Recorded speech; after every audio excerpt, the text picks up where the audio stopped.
the last 25 years, I've had the privilege of interviewing very interesting people. Everyone who is anyone, both the famous and the infamous, from presidents and their first ladies to kings and queens, movie stars and pop stars, captains of industry, heads of state, sports personalities, innovative entrepreneurs, and some great everyday people. They've all sat down for the star treatment.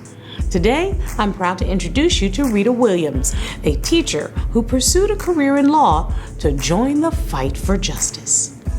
Rita, I'm so happy to chat with a colleague in the law. I'm so happy to be here. Tell me what your professional beginnings were and what led you to pursue your career. So professionally, I attended Spelman College in Atlanta, which is near Morehouse. It's a very famous school in the Atlanta University Center. Oh, is that where you pledged me pie? No, I actually pledged in Michigan. We'll get to that in California. So you do know that you're my sorority sister, right? Oh, I didn't know that. That was going to be a surprise for you that we are sorority sisters. So great. Wonderful. So take me through. So you went to Spelman College, and then what happened? I went to Spelman. I met my husband, who went to Howard. Really, when we got married, we had our BA. So I got a master's and he got his dental degree. And then I got my master's degree. And then from there, after teaching 5 years, in 1987, I graduated from Emory University. From there, I got recruited by 36 law schools. And then I chose Emory, which is a famous law school in Atlanta, Georgia. Tell me about your family background. My mother and father are from Atlanta. My grandfather on the maternal side worked at Fort McPherson. He was what we would call probably a mover. And my grandmother, who was my mom's mother, she did odds and ends, but mainly she was a homemaker. My grandfather was an entrepreneur on my father's side, so they were pretty much entrepreneurs and business people. Tell me about the inspiration that your family provided you. Well, I have an aunt who went to Spelman. So that was like, she was the first one to graduate. And so I said, I'm gonna go to Spelman, because she went there. So we're legacy at Spelman. And so I watched her and sort of modeled her. I think that's what I've done a lot. People that were doing what I wanted to do. Which actually leads me to the question that I always like to ask. What do you think is your greatest professional achievement? I think it was the case that I thought about when you asked me about this. It was a case involving a motor vehicle, an automobile, that had some problems. And we were standing for justice. Little boy died in that wreck, and it had a lot of pieces. Someone was drinking and driving, and so it was that level. But then I looked at him and I was like, why would he die? Like, why would that happen? And so I represent the whole family. And the result? The result was we were able to resolve the case, but the case had been resolved on summary judgment, meaning that the court had said we're not going to listen. We don't know if there are issues of fact. And the result was that we changed the law and broadened it. And we made those vehicles, which are now much safer.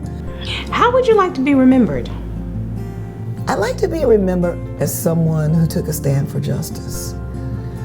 I would, and that all lives matter, that every person is important, and that one person, one law firm can make a difference. And we don't know the breadth and the depth of what we do and what we will accomplish and who will be affected by what we do.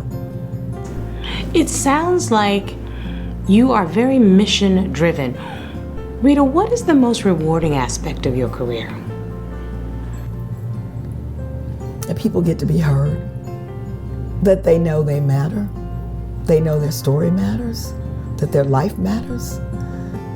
In some ways, I'm from Atlanta, and Dr. King is from Atlanta.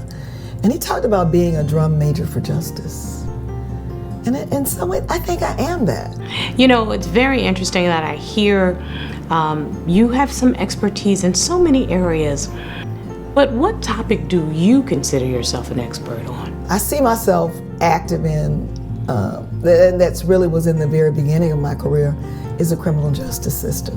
What do you want people to know about you? Or I should say, what else do you want people to know about you? Well, one of the things that's very important to me is I have a deep interest in anthropology and archaeology. If you were to summarize your life in one word, what word would you choose? It's interesting. So I'd say glory. Why glory? I remember being this little girl saying, God, give me something special. Give me something. And I started school and things started changing. I was reading and doing all that. But I was saying, I'm not going to be a maid. You know, remember, this is Atlanta. This is in the 50s. I'm going to have a maid. And the thing that I want people to know is that I say that you can declare your future no matter where you start, no matter what your history. We really don't have an idea what is possible. And so I say glory because I think glory brought me where I am. And I'm living my dream. That's a beautiful, beautiful, beautiful sentiment. This is a legacy feature. What do you want your legacy to be? My stand for justice, my stand for power for all people, my stand that all people be recognized and honored for their glory and their magnificence. That is my legacy. I love talking to the Marquee Who's Who listees. I learned so many wonderful things, but what does being a Marquee Who's Who listee mean to you? It means something to me that people can see this woman now, right? This woman who took a stand and takes a stand every day for justice. I know people will know and remember me for that. That was Rita Williams, and I'm Star Jones for Marquee Who's Who, profiling the leaders of American society, men and women who are contributing to our nation's development and achievement.